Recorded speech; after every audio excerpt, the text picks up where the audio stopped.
तो वीडियो को पूरा एंड तक देखिए, मैं आपको गारंटी देता हूँ कि ये वीडियो के बाद आपका दिमाग एकदम अकाउंटेंट के जैसा चलने लगेगा। First one, accounts. अब अकाउंट्स में आपको क्या पता है, ट्रांजैक्शन हुआ तो ट्रांजैक्शन से रिलेशन, आपको ट्रांजैक्शन को रिकॉर्ड करना है तो रिकॉर्ड करने के लिए हम लोग क्या पास करते हैं, एंट्री पास कर देते हैं। सिंपल। तो ये तो हर कोई कर लेगा अगर उसको अकाउंटेंट बनना है। सेकंड, हम तो को देखना है जीएसटी। अगर कोई भी ऑर्गेनाइजेशन का आपको जीएसटी संभालना है तो उसके पहले आपको क्या आना चाहिए, अकाउंट्स। क्योंकि अगर आपने सेल्स के एंट्री में गड़बड़ कर दिया तो वही सेल्स आप किस में फाइल करने वाले, जीएसटी में। तो जीएसटी में भी प्रॉब्लम आ जाएगा। जैसे मान लो 2 इनवॉइस था जिसका मैंने एंट्री नहीं मारा और ये महीने का मैंने रिटर्न फाइल कर दिया, तो इनवॉइस तो रह गया।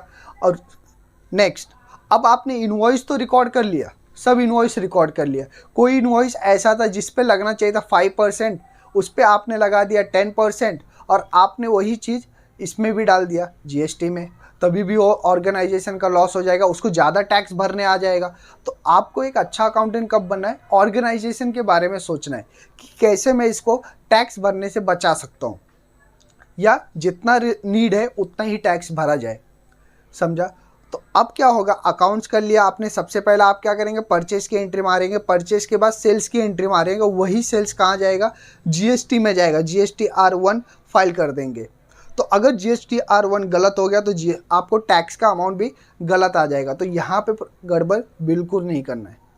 समझा। सेकेंड, अब पार्टी से आप पेमेंट मांगेंगे तो पार्टी कभी कभी क्या करती, सामने वाला तो अच्छा अकाउंटेंट बनता है, उसको अकाउंट्स का नॉलेज है, उसने क्या कर दिया, टीडीएस काट दिया। अब टीडीएस काट दिया 10% से। टीडीएस मतलब क्या होता है, आप लोग को पता रहेगा। टीडीएस मतलब क्या होता है, टैक्स डिडक्टेड एट सोर्स। ये क्या होता है, जैसे मैंने किसी को सेल्स किया तो सामने वाली पार्टी मुझे पेमेंट देगी, तो सामने वाली पार्टी क्या करती, पहले से ही टैक्स काट लेती है और बाद में मुझे पेमेंट देती है। समझा। अगर नहीं समझा रहेगा कमेंट बॉक्स में बोलना, मैं इसके ऊपर भी वीडियो बना दूंगा।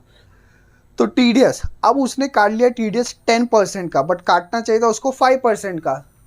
तो यहाँ पे आपको पता नहीं, आपने बोला टीडीएस, मालिक ने पूछा टीडीएस कट गया, तो बोलेगा हाँ टीडीएस कट गया था, टीडीएस काट के पेमेंट दिया है। बाद में उसने जब चेक किया तो उसको पता चला मालिक को कि इसने 10% टीडीएस काटा था और तूने, और काटना कितना चाहिए था, 5%। तो अगर आपको टीडीएस का नॉलेज नहीं है और टीडीएस रेट का भी नॉलेज नहीं है तो यहाँ पे भी आप अच्छे अकाउंटेंट नहीं बन पाएंगे। तो तीनों का ही रिलेशन है। अगर आपको अकाउंट्स अच्छे से आता है, जीएसटी नहीं पता है, तो आप अच्छे अकाउंटेंट नहीं बन सकते, आपको ज़्यादा सैलरी नहीं मिलेगा। तो तीनों का ही आपस में रिलेशन है एकदम अच्छे। तो फर्स्ट, अब करते हैं जीएसटी में। तो जीएसटी कैसे हो सकता है, जीएसटी का एकदम 3 नॉलेज आपको पता रहना चाहिए अकाउंटेंट, ऐसे अकाउंटेंट।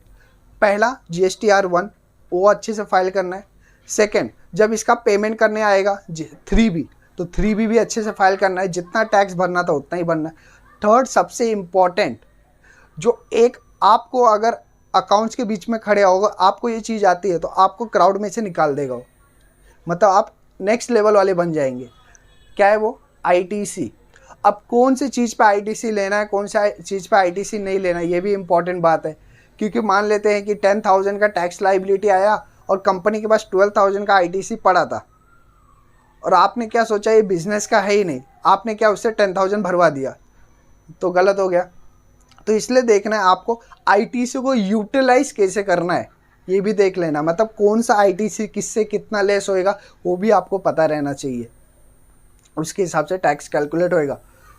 समझा। नेक्स्ट, अब टीडीएस के बारे में कैसे पता चलेगा, क्या हम लोग को टीडीएस का सब रेट याद रहना चाहिए, बिल्कुल नहीं।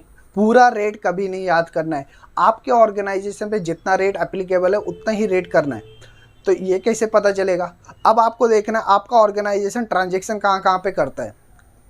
समझा। अगर मान लेते हैं आपका ऑर्गेनाइजेशन एक सर्विस सेक्टर है, जैसे एक चार्टेड अकाउंटेंट, अब चार्टेड अकाउंटेंट मैंने सर्विस, ऐसे चार्टेड अकाउंटेंट मैंने सर्विस दे दिया किसी और को, सर्विस दिया 1 लाख का सर्विस दिया, अब वो मुझे काट के क्या देगा, टीडीएस। तो आपको मैंने रखा है अकाउंटेंट, तो आपने उससे पैसा कलेक्ट किया, अब उसने टीडीएस काट दिया 20%, बट एज ए सर्विस पे 194 GB 10% डिडक्ट होना चाहिए था, बट उसने कितना काट दिया, 20%।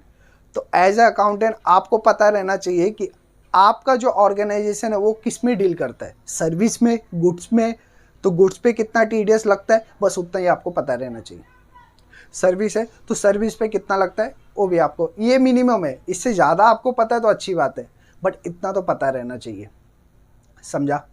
तो आई होप आप लोगों को समझा रहेगा। नहीं समझा रहेगा कमेंट बॉक्स में बोलना, मैं जीएसटी के ऊपर भी एक डिटेल में वीडियो बना दूंगा। तो thank you for watching the video. ये चैनल पे मैं ऐसे आपको प्रैक्टिकल जो मैंने किया है, जो मुझसे गलती हो, वो मैं यहाँ पे शेयर करता रहूँगा। तो चैनल को सब्सक्राइब कर देना for more video. Thank you for watching the video.